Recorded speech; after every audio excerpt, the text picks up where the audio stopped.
Hi, I'm Pat Mangan, Director of Governance Education at NRECA. Welcome to Governance Talk. My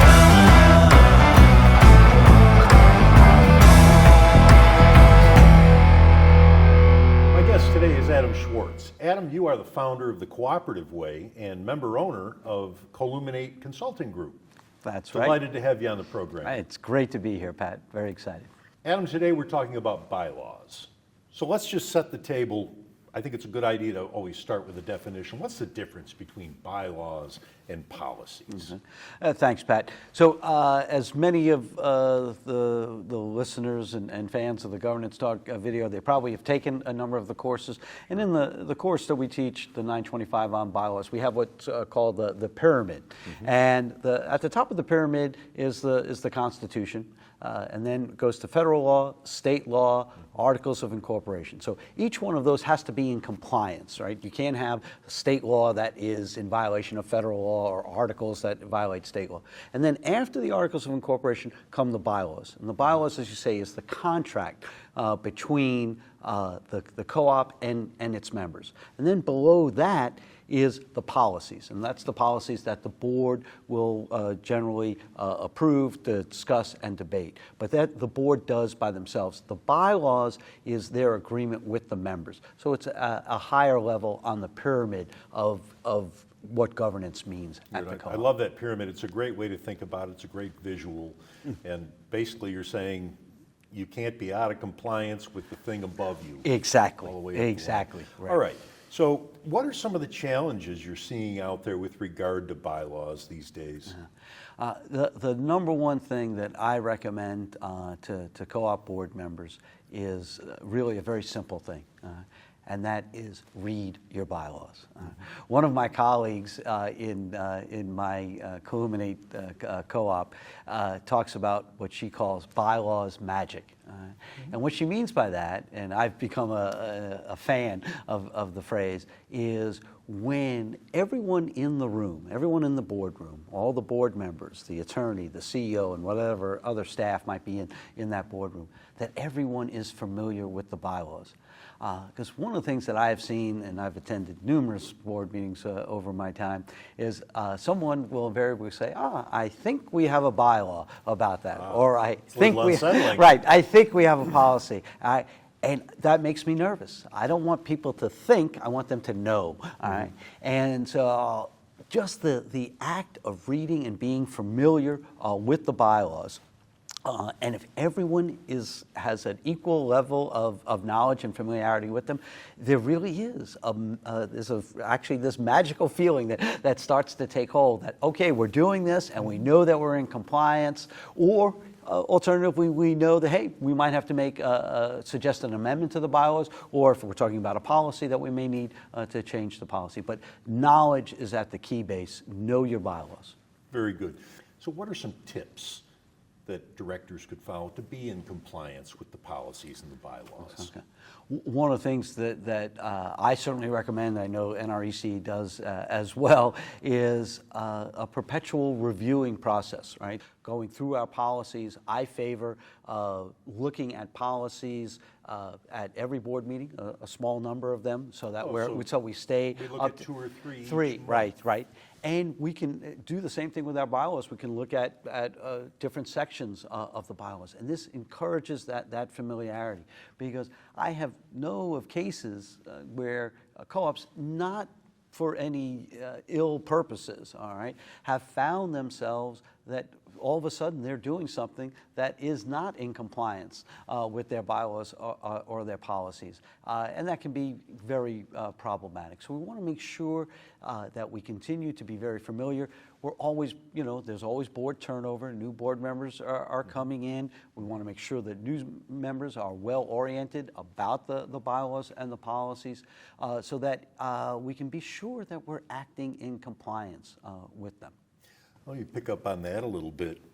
Let's say we find that we are out of compliance with a policy or a bylaw. What's the first step we should take in a process to amend it?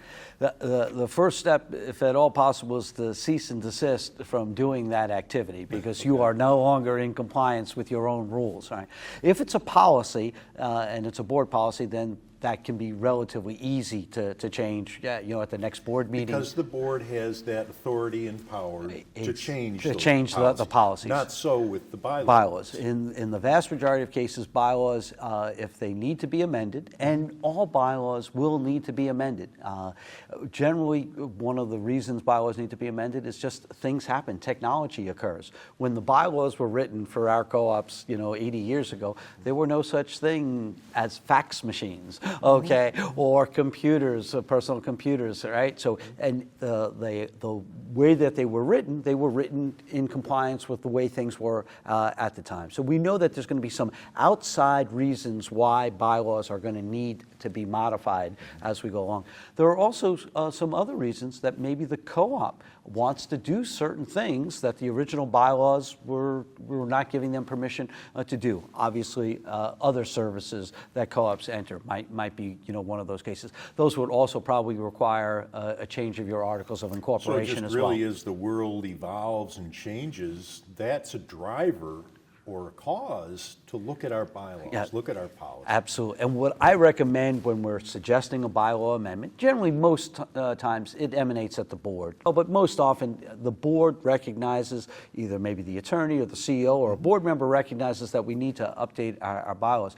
And when we agree on what that new language should be, and it should always be approved through your attorney as well, what I suggest is that you have the current bylaws the way they look.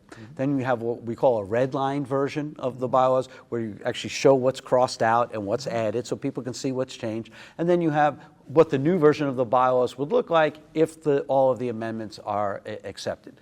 There needs to be a member education campaign to this.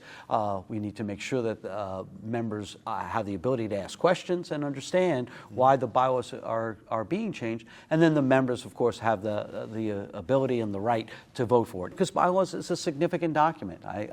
We call it a contract. Sometimes I like to call it as our constitution with the members. So it's a serious document, and it should have a high threshold. But if there's compelling reasons, we should not have too much trouble convincing the members that this is in their best interest. And I think that's a good practice. It allows us another opportunity to educate the members about, hey, you know what? You're owners of this co-op. You have a say in how it's done.